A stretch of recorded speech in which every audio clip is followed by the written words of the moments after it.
what Power Select does is it adds a new option here called Power Select. So now that we have the add-on installed, let's just click on that. So with Power Select, we can select any object, but we can also move it immediately. But if we're not clicking on an object, we can also box select and then immediately move our selection, as well as grab other objects. So it basically combines tweak and box select. This is just a really intuitive way to select things.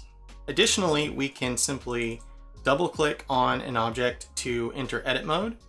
And after we're done doing whatever we're doing in edit mode, we can double click off of any object to return to object mode. There's also some really great features of Power Select while in edit mode directly. So I'll double click this object here and say I want to, well, let's say I want to select 1/2 of this Suzanne head here.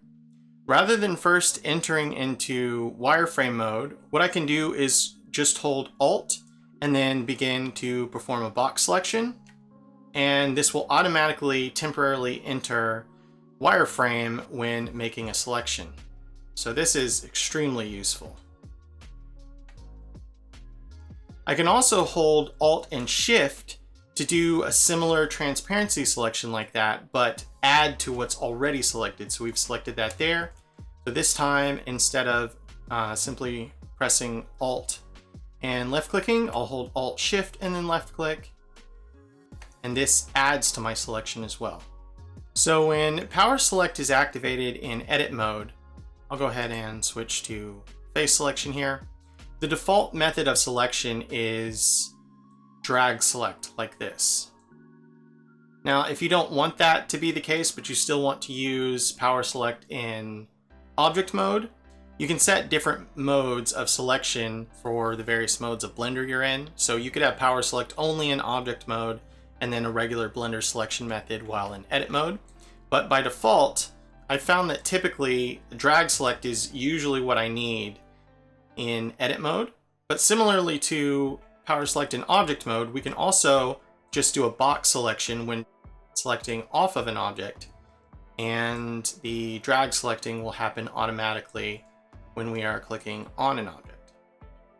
All right, so I'm going to double click off of here to get out of edit mode, and I'm going to double click onto this cube to enter edit mode here. I'm going to right click and subdivide this a few times to show you another feature of Power Select while in edit mode. So you have all the standard selection methods: Alt for loop selecting, Shift Alt to select more. Of course, you have this super kick-ass Alt box selecting automatically to do a transparency select. But additionally, we can simply double click any surface and it will select all items on that surface that are relatively similarly angled. So if this is, say, slightly off, this will still select everything, but if it's, something like this, it won't select everything. But for similar surfaces, this will select everything there. Okay, I'm gonna head back into object mode. Okay, so we have similarly useful auto selection changing methods for different types of objects. So if I were to press Shift A and add a Bezier curve, I'll just grab it to bring it up here. And I were to double click it to enter edit mode with Power Select, I can click and drag a specific point like this to automatically tweak curves, which is great. But I can also box select to select a bunch of things if not clicking on the curve. So let's subdivide this a few times. And here you can see a little bit better. We can tweak parts of this curve, but we can also quickly select multiple points without having to press any other buttons or changing our selection method. This works similarly for bones as well. So Power Select is also really useful when you are in UV editing. So I'll double click to get out of here. Let's select this Suzanne head. Let's drag this screen open and we'll change this to UV editor. Press tab to enter edit mode, and we will press this button, which will display all of the UVs of that object. Okay, so since this is a fresh install of Blender, I'll need to open up this editor here and manually select Power Select. But if you wanted to avoid having to do that every time you use Blender, you could just go into all the different editors, choose Power Select where you want it or where you don't want it, and then of course go to File, Default Save Startup File there. But similarly to in the 3D view, we can also simply drag and select UVs when the mouse is over a UV island.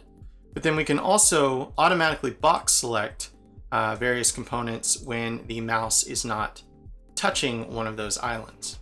This can be a tad bit more finicky than in the 3D view. Sometimes Blender wants to register the mouse being close to one of these points. It wants to register this as touching a point when it's not actually, if it's too close. So make sure you start the drag a little bit away from it, but otherwise should be good. And similar to the way we can double click on faces of a mesh in the 3D view, we can double click on these islands to immediately select all within that island. Okay, I'm gonna go ahead and close this back up. And let's take a look at a few of the options in Power Select. So I'm going to go to Edit, Preferences, and I'm already in the add-ons here. Okay, so the first option we have here, Toggle Object Edit Modes by double-clicking objects. So basically, if you don't want this to happen when double-clicking things, you can disable that. And then we have Auto Enable Cage Edit. So what this will do is make it to where the effects of the modifiers are automatically displayed on the wire cage of the mesh when you double click to edit something. So for instance, if we were to double click out of here, click on this cube, and under modifiers, let's add a subdivision surface and subdivide that a few times, and I'll go ahead and shade it smooth. With this option active, which it is by default, when we double click to edit something, notice how cage editing is automatically enabled on this object. Otherwise, it would appear like this. And so I usually prefer to have cage editing on by default when I'm editing things. So this automatically applies those to whatever modifiers you're working on whenever you double click to edit something. All right, that's going to about do it for this video. Thank you very much for watching. Once again, you can get this add-on at blendersensei.com, and I'll see you next time.